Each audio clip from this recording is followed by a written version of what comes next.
Okay, so I had this idea with some help of some friends to do these like little tidbits of Mason, and I'm going to be sharing them with you. And today I decided to choose from her book Parents and Children. It's volume 2, and what it is I'm going to read like the section and then throw some thoughts on it, but the idea is to keep these videos preferably between 5 and 10. So anyway, let me first read this section, and this is from page 231. We trust much to good books. Once more, we know that there is a storehouse of thought wherein we may find all the great ideas that have moved the world. We are above all things anxious to give the child the key to this storehouse. The education of the day, it is said, does not produce reading people. We are determined that the child shall love books, therefore we do not interpose ourselves between the book and the child. We read him his Tanglewood tales, and when he's older, his Plutarch, not trying to break up or water down, but leaving the child's mind to deal with the matter as it can. So I just first love the thought that even in Charlotte Mason's day, so this is the late 1800s, at the close of the 19th century, and already she says, the education of the day, it is said, does not produce reading people. How interesting that even today we still are tackling this problem. So that is where we kind of get the idea of reading good books, reading a lot of them. As she said, we trust much to good books. We are using books to present ideas. It's kind of like, if you want to look at it in a biblical sense, Jesus used stories to illustrate ideas. Okay, so the parables, and in the same way, that's still how I tackle some of the harder thoughts and debates of today. So in that sense, we are still presenting those thoughts and ideas to our children. Okay, we're using books that way. So Robin Hood, is theft okay? And then you have, Robin Hood, who steals from the rich to give to the poor and helps with the injustice. And you're not having to lecture on this at all. Like, the book is presenting this living idea. So books are what Charlotte Mason people consider the foundation of the method. Okay, so it can actually also be a fallback because part of the issues that I have today is that there is so many good books.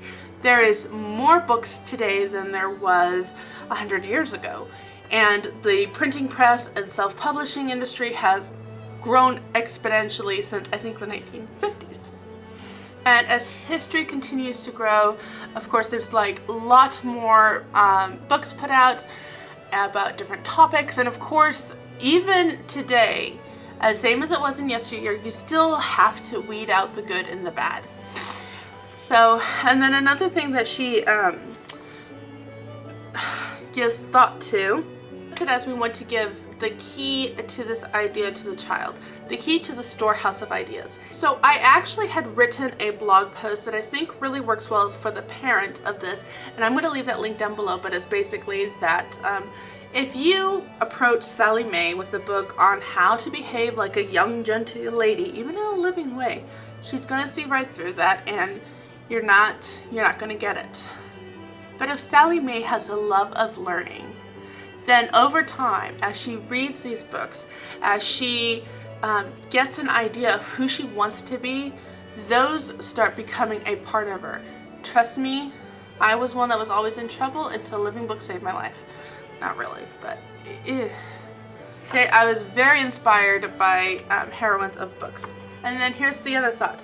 We are determined that the children shall love books. Therefore, we do not interpose ourselves between the book and the child. We are not stepping in between the book and the child. Let the child read. Let the child enjoy. It's like sometimes I go to the library and I'm seeing, this kid with this huge stack of books and he's all excited and he's walking through and the mom's just like, I'm not bringing those home. Like, you need to be doing other things. So just pick 1 or 2 books. And I understand. Like, I really understand. But the kid knows he can't read them all, but he's ambitious. Trust me, I have a stack by my bed. I have bookshelves of books that I know I'll never get to all of them. However, I'm trying. And I still have that ambition. It still sparks love. And if I only keep in this house what I can read, I actually have less inclination to keep on reading. If I only keep books in the house of stuff that I have to work on, then I am not ambitious to read at all. So these are the types of things that you kind of want to keep an eye out for. If the kid, okay,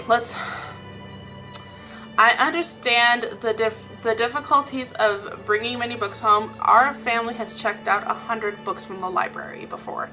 That was too much. It was very hard for us to manage. I get that. But you can keep it at a manageable thing and still encourage the love of learning, and that's what this is all about.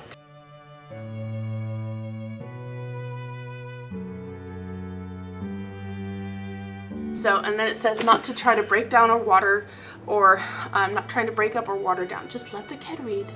Let him figure out for himself. If he doesn't understand, that's okay. So that's going to be it for this video. I hope it was helpful for you. Leave your comments down in the description box below and your thoughts, and I will see you next time. Bye.